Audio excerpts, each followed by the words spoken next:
Hi everyone, I'm Holly with the Y, and I'm back to share with you another tip about gardening. This time of year, it's spring, it's a great time to get outside, and one of the things that a lot of people like to do is to create planter boxes. Planter boxes add some color and variety to your garden. They can also help spruce up or give some curb appeal to your front doorstep or your back deck or your patio. So for today's project, we're going to be planting a planter box. So I've got laid out here a few things that we'll need for this project today. The first is our plants, and we'll talk about why I chose these plants in just a moment. The second is our planter box. Now this planter box is made out of plastic and it's lasted me years and years, and so I can definitely say that this would be a good type to get. You just clean it up at the end of the season, store it in the garage or shed, bring it back out the next season for the spring. The other thing that we've got is some handy dandy fertilizer, which you want to plant with your plants, either annuals or perennials. And we've got our potting soil down here, and I've got my trusty garden gloves that I'm definitely going to be using. So the plants that we've picked here today are a couple of different types. The first one that I want to talk about is this one. This plant is called a sweet potato vine. Now all of these plants are annuals, so they're different than the perennials that we talked about in our former segment. These plants are only typically going to last one season, and that's okay. They serve a different purpose in our landscape and in our gardens, and they can be quite beautiful. So the sweet potato vine is a great choice for a planter box because it is what we call a trailing plant. And so what it's going to do is it's actually going to cascade over the top and down of your planter basket, or maybe you have some hanging baskets on your front porch. These are a great option. Another great option would be a plant type called creeping Jenny. It looks a little bit different. It has some similar color, but it's teeny tiny little circles. Another great option to use instead of the sweet potato vine. The other plant that I've chosen here is called a super bell. This is really pretty. Now I have lots of pinks and purples in my front yard landscape, and so when I do my planter boxes, I like to choose something that's going to complement what I already have. And this as well is going to be a trailing or cascading plant too. The other one that I've chosen is a petunia. A lot of people choose petunias in the summertime. And I've chosen white to complement the white planter box that we're using for today. So it's going to pick up that white color, and it's going to blend really nicely with the lime green of the sweet potato vine and the purple of the super bell. Plants are relatively resilient and pretty hardy, so no worries or stress over your garden and your landscape, but at the same time, you do want to do your due diligence and make sure that you're not planting something that really likes to be in full sun in the shade, or vice versa, something that really likes the shade in the full sun, because you won't get the result that you want. So we're going to fill up our planter box with our soil.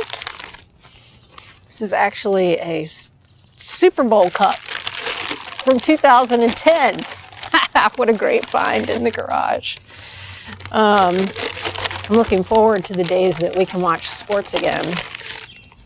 Okay, we're almost there. Actually, I like that amount. We're going to start right there.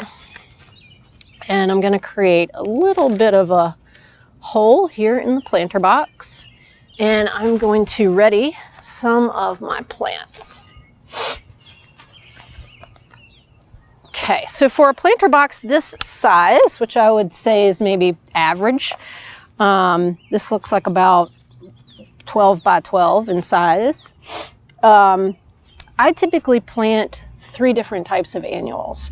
And so when we're planting our annuals, we take the container, just bend it a little bit, kind of loosen up those roots, turn it upside down, whoop, push into the bottom of that container, and you're going to get your annual out. And what we do is this actually is pretty loose dirt, which is okay. We're going to shake it a little bit. I like to say kind of tickle those roots a little bit, get off the excess. And we're going to put it right here in our planter box. And actually what we want to do too, before we get any further, is we just want to shake in a little bit of shake and feed. It's a little bit of fertilizer, and basically all fertilizer is it's like fruits and vegetables basically for our plants. It's just a little something to keep them healthy and fed. I also wanted to mention that these plants are full sun plants. And so when I get these home, I'm going to make sure that these are going into full sun. And so when you're choosing what to put together, make sure that all of your varieties that you're putting together are going to be okay where you're planting them. All right, now you can see that this one is a little bit more together and some of the roots are down here. And again, what we're going to do is just kind of loosen these roots up. You want them to be able to access the water and the other nutrients in the soil when you get this planted down there. And we're going to put this right in here next to the super bells. All right, now we're ready for our petunias.